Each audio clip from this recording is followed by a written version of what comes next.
lot of these, we had the program, a lot of farmers went ahead and cleaned their own ponds. And my concern was the way they were doing it.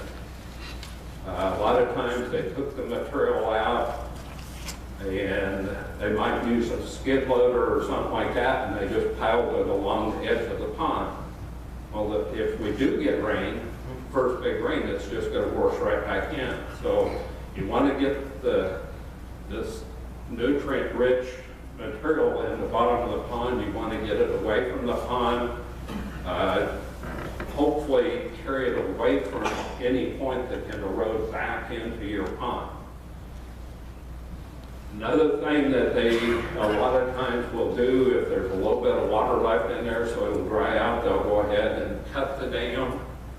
This is a scary process because they typically just come up and shove dirt in there and don't do a whole lot of compaction.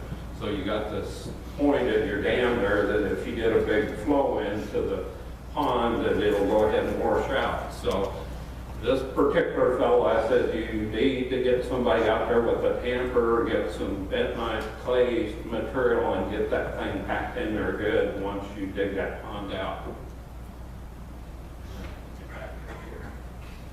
Here's one that is close to where I live.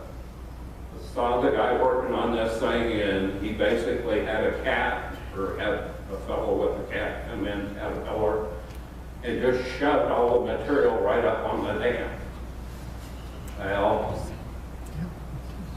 there's no drainage here. He basically covered up any emergency spillway. If we were to have a big rain here, I think this thing will probably wash out. There's a county road right along the fence here, so I'm not going to be driving by there hopefully the day that this thing comes running downhill. So we see a lot of different things going on. The cleaning is good, but you need to get the material beyond the dam and hopefully carry it away. This is nutrient-rich material. I wanted to show this picture. This was actually over in the next county over. They brought in a drag line and was digging out this pond. What I want you to notice, the soil that's coming out of the bottom of this thing is fairly black.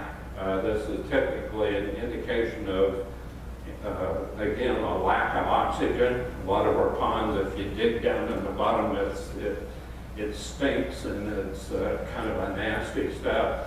But if you get that soil out away from your pond and work it a little bit, disc it and work it up and get some oxygen and work back in it, it'll turn back into good topsoil. So when you first look at it, it looks like a terrible mess, but it's actually good soil.